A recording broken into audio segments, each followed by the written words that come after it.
Hello everyone, welcome to Patle commerce. मैं हूँ हीर, आपकी बिजनेस स्टडीज की एजुकेटर। जैसे आपको पता है, मैं लास्ट क्लास नहीं ले पाई थी because I was not feeling well. उस वजह से थोड़ा सा गैप आ गया, but don't worry any more, now I am all good और आपकी क्लास अभी ऐसे ही कंटिन्यूअस चलती रहेगी। तो जैसे आपको पता है, लास्ट क्लास में हमने फाइनेंशियल मैनेजमेंट के बारे में जाना कि कौन से फाइनेंशियल डिसीजंस होते हैं। बराबर, उसमें से हमने कैपिटल बजटिंग डिसीजंस के फैक्टर्स भी किए थे। बचे थे हमारे दो बड़ा, कौन से फाइनेंसिंग एंड डिविडेंड डिसीजन। तो आज हम उसके बारे में पढ़ेंगे और उसके साथ साथ उसे कौन से फैक्टर्स अफेक्ट करते हैं उसके बारे में भी जानेंगे। तो फटाफट से हम लोग चालू कर देते हैं। चलिए, फाइनेंसिंग डिसीजन क्या होता है? देखिए, एक चीज पहले तो याद रखिएगा कि फाइनेंशियल डिसीजन के अंतर्गत फाइनेंसिंग डिसीजन आता है। फाइनेंशियल डिसीजन कौन से होते हैं? Investment decision, financing decision and dividend decision. Investment decision क्या बताता है हमें? Decision regarding where do we want to invest money. Financing decision is regarding what, कि हमें कहाँ से पैसे रेस करने, कौन से सोर्सेज ऑफ फंड से पैसे रेस करेंगे। एंड डिविडेंड डिसीजन हमें क्या बताता है? It is a decision regarding कि जो भी हमारा प्रॉफिट हुआ है, वो प्रॉफिट में से कितना पैसा डिविडेंड के तौर पे जाएगा और कितने पैसे हम लोग रिटेन करके रखेंगे। ठीक है, तो चलो सबसे पहले आ जाते हैं फाइनेंसिंग डिसीजन के ऊपर। क्या कहते हैं? That this decision is about the quantum मतलब amount of finance to be raised from various long term sources। long term sources से आप कितना पैसा रेस करोगे उसके रिगार्डिंग जो डिसीजन है वो है फाइनेंसिंग डिसीजन। अब मेन सोर्स कौन से होते हैं पैसे रेस करने के? एक होता है शेयर होल्डर्स फंड और एक होता है borrowed fund. Share holders fund को हम लोग ओनर्स फंड भी कह सकते हैं क्योंकि ये उनके खुद के पैसे होते हैं ओनर्स के। जबकि बोरोड फंड क्या होता है? लोन होता है, किसी और से हमने पैसे मांगे हैं, उधार मांगा है। Share holders fund refer to the equity capital and the retained earning. देखो आ गया ना, इक्विटी कैपिटल और रिटेन्ड अर्निंग। रिटेन्ड अर्निंग क्या है? रिटेन्ड अर्निंग, जो हमने पैसे अपने साइड में बचा के रखे उसे रिटेन्ड अर्निंग कहते हैं। जितना हमें प्रॉफिट हुआ है उसमें से सारा ना यूज करके थोड़ा सा जो पार्ट हम लोग साइड में रखते हैं, we call it as retained earning. तो हमारा शेयर होल्डर्स फंड में इक्विटी कैपिटल जो इक्विटी शेयर्स के थ्रू रेस कर रहा है वो, और रिटेन्ड अर्निंग आ जाता है। बोरोड फंड में क्या होता है? बाकी के जैसे कि डिबेंचर्स या कोई दूसरे फॉर्म ऑफ डेट, मतलब कर्जे के थ्रू, जो हमने कर्जा लिया है उसके थ्रू हमने जो पैसा रेस किया वो हमारा बोरोड फंड में आ जाएगा। बराबर। A firm has to decide the proportion of funds to be raised from either sources। proportion क्या होगा वो तो डिसाइड करना पड़ेगा ना, कि कितना हम खुद का पैसा रखेंगे और कितना हम लोग लोन लेंगे। तो based on their basic characteristics, interest on borrowed funds have to be paid regardless of whether or not a firm has earned a profit। काफ़ी सारे कैरेक्टरिस्टिक्स होते हैं, उसके हिसाब से डिसीजन लिया जाता है। जैसे अभी देखिए, अगर डिबेंचर्स लिए हैं तो उसके ऊपर इंटरेस्ट लगता है। बराबर, तो वो इंटरेस्ट देना ही पड़ेगा नो मैटर व्हाट। डिबेंचर्स क्या है? लोन की तरह है। तो अगर हमने कहीं से लोन लिया है तो उसका हमें पेमेंट करना ही पड़ेगा। आप भले ही आपको प्रॉफिट हो रहा हो या लॉस हो रहा हो, कंपलसरी देना ही पड़ेगा। ठीक है। The risk of default on payment is known as financial risk. अगर आप लोगों को ये इंटरेस्ट देना पड़ रहा है और ये जो डिफॉल्ट हो गया, नहीं दे पा रहे हो, उसे हम कहते हैं financial risk, which has to be considered by a firm likely to have insufficient shareholders to make these fixed payment। ये सारी चीज़ें फर्म को बहुत ज़्यादा ध्यान में रखनी पड़ती है before taking any kind of decision, कि भाई हाँ, कितना डिबेंचर के थ्रू हम लोग ले सकते हैं, नहीं ले सकते हैं। All these things are suppose to be considered before taking any decision. Financial risk किसके ऊपर डिपेंड करता है? कितना डेट है हमारा टोटल कैपिटल में। उसको अगर मैं आपको ऐसे दिखाऊं कि अपना debt out of total capital कितना है, उसके ऊपर हमारी फाइनेंशियल रिस्क डिपेंड करती है। अगर बहुत ज़्यादा अगर हम डेट रखेंगे तो फाइनेंशियल रिस्क बढ़ जाती है, क्योंकि हमें क्या होता है, डिबेंचर होल्डर्स को पैसे देने ही देने हैं, तो हमारे क्या हो जाएगा, रिस्क बढ़ जाएगा अगर पैसे कम हुए तो। इसलिए थोड़ा वो ध्यान में रखना पड़ता है। The fund raising exercise also cost something. भाई देखो, अगर हम लोग कभी भी कहीं से भी पैसे अगर रेस करने हैं ना, तो वो रेस करने में भी हमारे पैसे लग जाते हैं। ठीक है, प्रोस्पेक्टस हो गया, या किसी को ब्रोकरेज देना है, या जो बहुत सारे ऐसे खर्चे होते हैं जो होते हैं जब हमें पैसे चाहिए। ठीक है, ये जो हमारे खर्चे हो रहे हैं उसे हम कहते हैं flotation cost. It is known as flotation cost. इसको भी ध्यान में रखना पड़ता है बिफोर टेकिंग एनी डिसीजन। अगर कोई सोर्स ऑफ फंड में फ्लोटेशन कॉस्ट बहुत ज़्यादा है तो फिर क्या मतलब का है? 100 रुपये लेकर आने के लिए मेरा 60 रुपये का अगर खर्चा हो जाएगा तो क्या मतलब का है? बराबर। तो इसलिए फ्लोटेशन कॉस्ट भी हमें काफ़ी ज़्यादा ध्यान में रखना पड़ता है। फैक्टर्स की अगर हम लोग बात करें, ये सारे हमारे फैक्टर्स हैं अफेक्टिंग फाइनेंसिंग डिसीजन। ठीक है, सबसे पहला कॉस्ट। भाई ये जो कॉस्ट ऑफ फंड कितना है वो देखना पड़ेगा, क्योंकि हर एक सोर्स का जो होता है, हर एक सोर्स ऑफ फंड का कॉस्ट अलग है। अगर ज़्यादा कॉस्ट है तो वो वाला सोर्स ऑफ फंड हमारे लिए काम का नहीं है, कम कॉस्ट है तो वो वाले सोर्स ऑफ फंड के थ्रू हम लोग पैसे रेज कर सकते हैं। उसके बाद रिस्क, हर एक के साथ अलग अलग रिस्क होता है। रिस्क अगर बहुत ज़्यादा है तो वो सोर्स ऑफ फंड का क्या करेंगे भाई, मतलब का नहीं है ना। रिस्क अगर कम है तो हम लोग वहाँ जो वो सोर्स ऑफ फंड के थ्रू पैसे रेज कर सकते हैं। लेट्स से एक सोर्स ऑफ फंड हमारा ए है और एक सोर्स ऑफ फंड बी है, तो अगर ए ज़्यादा रिस्की है तो ए के थ्रू मैं फंड्स रेज नहीं करूँगी, बट अगर पर वैसे ही अगर बी कम रिस्की है तो मैं बी के थ्रू फंड्स रेज कर दूंगी। ठीक है, फ्लोटेशन कॉस्ट, किसका भी अगर फ्लोटेशन कॉस्ट, जैसे मैंने आपको कहा फ्लोटेशन कॉस्ट क्या होता है, जब हमें फंड्स रेज करने हैं वो टाइम पे जो हमारे खर्चे हो रहे हैं we call it as flotation cost. अगर मानो ए का फ्लोटेशन कॉस्ट बहुत ज़्यादा है तो मैं वहाँ से पैसे क्यों रेज करूँ भाई? एक तो मुझे लाने हैं 100 रुपये, उसमें मेरा 60 का खर्चा हो गया, मतलब का नहीं है। वैसे अगर मानो बी में 100 रुपये लाने हैं और मेरा 30 रुपये का खर्चा हुआ, वो परवड़ेगा ना any day, that is way better than spending 60 rupees. So flotation cost also depends a lot. उसके बाद cash flow position. Cash flow position का मतलब क्या है कि आपके पास कितने पैसे आ रहे हैं। अगर आपके पास पैसे ज़्यादा आ रहे हैं और कम जा रहे हैं, मतलब आपके जेब में अच्छे खासे पैसे पड़े हुए हैं, जेब में अगर अच्छे खासे पैसे पड़े हुए हैं तो हम डिबेंचर्स के थ्रू फंड्स रेज कर सकते हैं। बट आपके खर्चे बहुत है, पैसे बहुत जा रहे हैं बट आ कम रहे हैं, जेब में पैसे नहीं है। जेब में पैसे नहीं है तो डिबेंचर होल्डर्स को इंटरेस्ट कहाँ से दोगे? पॉसिबल नहीं है ना। तो ऐसे टाइम पे हम लोग क्या करेंगे, इक्विटी के थ्रू हम लोग फंड्स रेज करेंगे। अगर हमारे कैश फ्लो पोजीशन अच्छा है तो डेट के थ्रू, बट अगर कैश फ्लो पोजीशन अच्छा नहीं है तो इक्विटी के थ्रू, क्योंकि इक्विटी शेयर होल्डर्स को डिविडेंड देने का तो कोई ऐसा कंपलसरी नहीं है। अगर पैसे है तो उन्हें डिविडेंड दो, पैसे नहीं है तो उन्हें डिविडेंड मत दो, बराबर। फिर fixed operating cost. Fixed operating cost क्या होता है? जो हमारे फिक्स्ड खर्चे हैं, ठीक है, जो हमारा फिक्स्ड खर्चा है कि ये सारे खर्चे होने ही होने हैं। जैसे आपके घर पे फिक्स्ड खर्चे कौन से हैं? राशन आना ही आना है, इलेक्ट्रिसिटी बिल देना ही देना है, मोबाइल में रिचार्ज कराना ही कराना है। ये सारे हमारे फिक्स्ड खर्चे हैं जो होने ही होने हैं। ठीक है, वैसे ही एक ऑर्गेनाइजेशन के भी फिक्स्ड ऑपरेटिंग कॉस्ट होते हैं। रेंट देना है उन्हें, सैलरी देनी है, इंश्योरेंस प्रीमियम हो गया, ये सारे उनके जो फिक्स खर्चे होते हैं। अभी अगर फिक्स्ड खर्चे बहुत ज़्यादा है तो मेरे जेब में पैसे बचेंगे? नहीं बचेंगे ना। तो ऐसे टाइम पे इक्विटी बढ़िया है। पर अगर मेरे फिक्स्ड ऑपरेटिंग कॉस्ट कम है तो जेब में पैसे अच्छे खासे रह रहे हैं, तो ऐसे टाइम पे मैं डिबेंचर्स के थ्रू फंड्स रेज कर सकती हूँ। ठीक है, अगर ज़्यादा है फिक्स्ड ऑपरेटिंग कॉस्ट तो नहीं, ये वाला हटा देती हूँ, इससे कन्फ्यूजन होगा। तो इक्विटी, बट अगर कम है फिक्स्ड ऑपरेटिंग कॉस्ट तो डिबेंचर्स।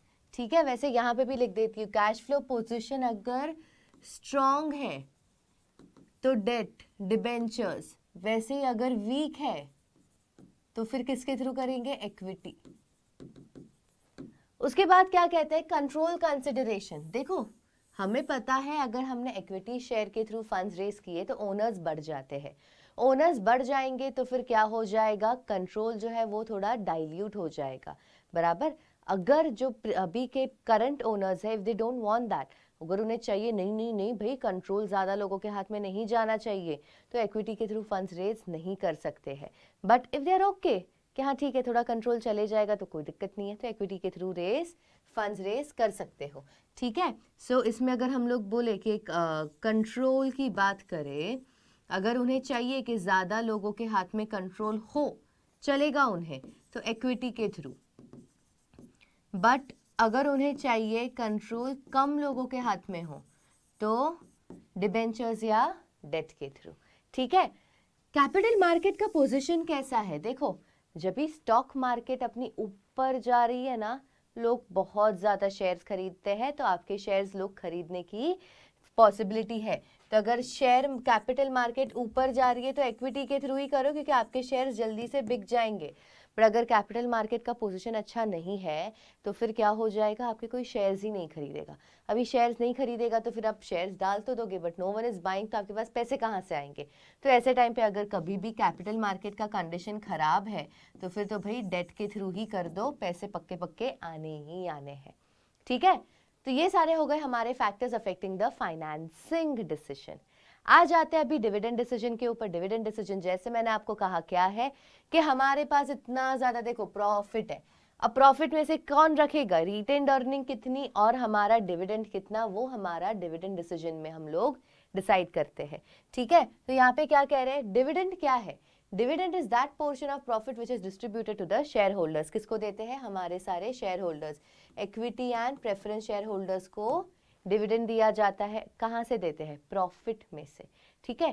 टैक्स और वो सब पे करने के बाद जो भी प्रॉफिट बचता है उसमें से थोड़ा सा पार्ट किसको दे देते हैं, शेयर होल्डर्स को देते हैं एज अ डिविडेंड, बराबर।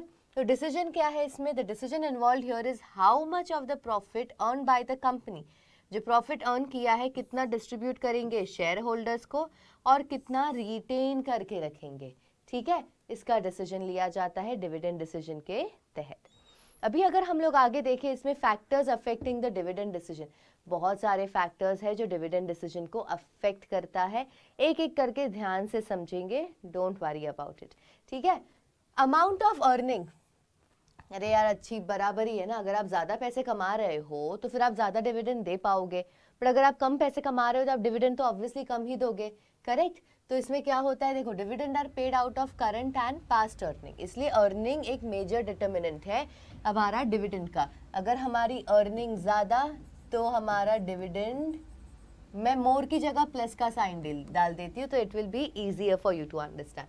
पर अगर हमारी अर्निंग कम तो हमारा डिविडेंड माइनस, कम दे पाएंगे, ठीक है। अभी स्टेबिलिटी, भाई स्टेबिलिटी अर्निंग, कंपनी का अगर स्टेबल अर्निंग है मतलब वो लोग ऑन एन एवरेज उतना ही हर साल कमा रहे हैं, ऐसा नहीं है कि एक बार प्रॉफिट हुआ नेक्स्ट टाइम लॉस हुआ, नेक्स्ट टाइम और लॉस हुआ वापस एकदम ही ज़्यादा प्रॉफिट हो गया, ऐसा नहीं, स्टेबल है अर्निंग, थोड़ा सा ही ऊपर नीचे जा रहा है, ज़्यादा नहीं जा रहा है। तो ऐसे टाइम पे ना अगर स्टेबल अर्निंग है तो फिर क्या हो जाता है, वो लोग हायर डिविडेंड डिक्लेयर कर सकते हैं।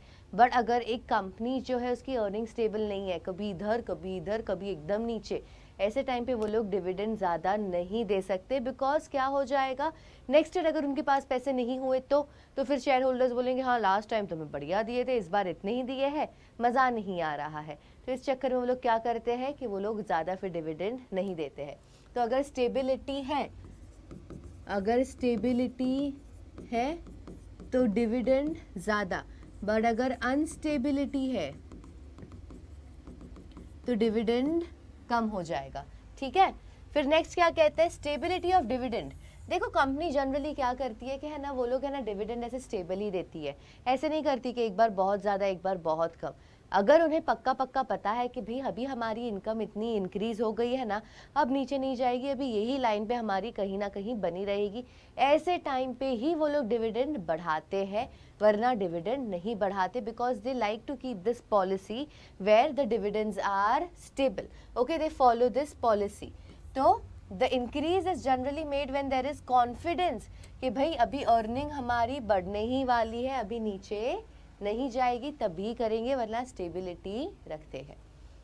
ग्रोथ अपॉर्चुनिटीज भाई, अगर देखो ग्रोथ अपॉर्चुनिटीज है, कंपनी को पता है कि आगे जाके हमारी यार अगर हमारे पास अभी पैसे होंगे ना, बढ़िया हमारा ग्रोथ हो जाएगा, तो फिर वो लोग क्या करेंगे, अपने पास ज़्यादा पॉकेट में पैसे रखेंगे ना, डिविडेंड के तौर पे नहीं देंगे, क्योंकि यार अपने पास अगर पैसे रखेंगे तो फिर वो लोग आगे यूज़ कर पाएंगे अपने ग्रोथ के लिए, करेक्ट। तो अगर ग्रोथ अपॉर्चुनिटीज है तो फिर डिविडेंड कम देंगे, बट अगर ग्रोथ अपॉर्चुनिटीज नहीं है, उनको पता है भाई जाने दो यार, तो वो लोग क्या बोलेंगे, छोड़ो ना, इनको ही खुश रहने दो, डिविडेंड ज़्यादा दे देते हैं, ठीक है।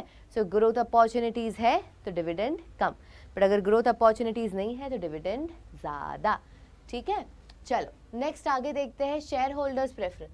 ये शेयर होल्डर्स को भी पूछते हैं वो लोग यार, मैनेजमेंट इनका भी प्रेफरेंस ध्यान में रखती है कि उनको क्या चाहिए, क्योंकि at the end they are the owners, right, उनको क्या चाहिए वो देखती है। शेयर होल्डर्स अगर सोचते हैं कि एटलीस्ट एक छोटा सा अमाउंट तो हमें एज अ डिविडेंड मिलना ही चाहिए, तो कंपनी उनके लिए वैसा करेगी।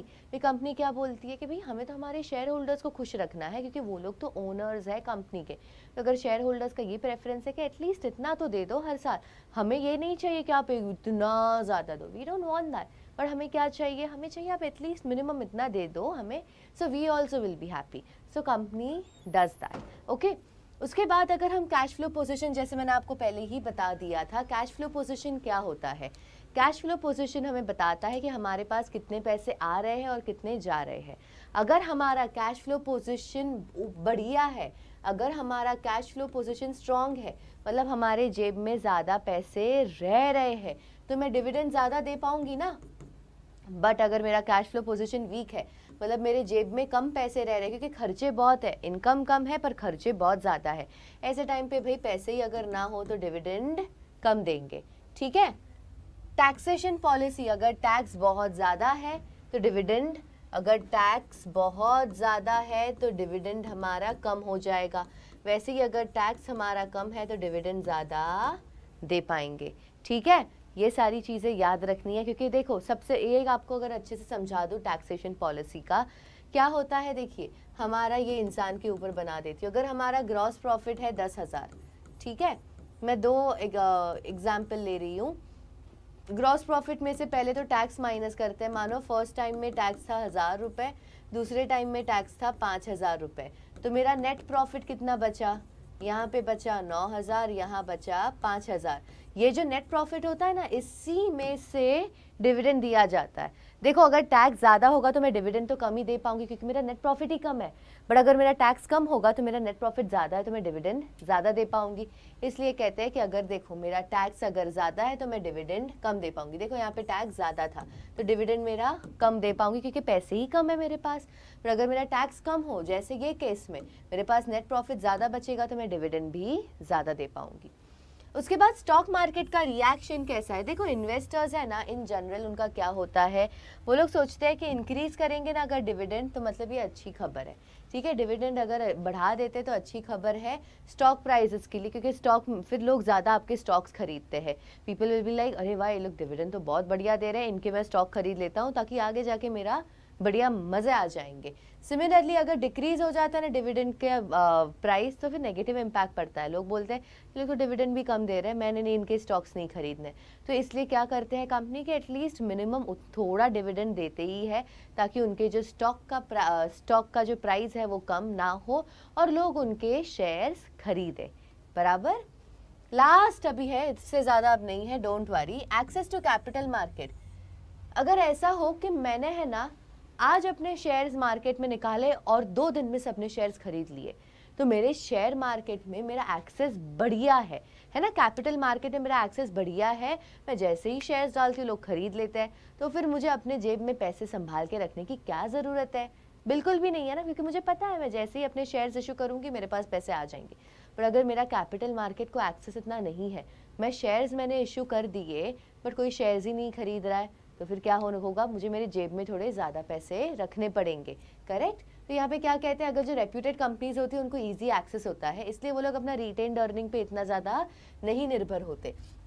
तो अगर एक्सेस है तो रिटेन्ड अर्निंग कम, बट अगर एक्सेस नहीं है तो रिटेन्ड अर्निंग, मुझे अपने जेब में ज़्यादा पैसे रखने पड़ेंगे ना, क्योंकि कोई मुझे पैसे ही नहीं दे रहा है, तो I have to keep my own money, ठीक है।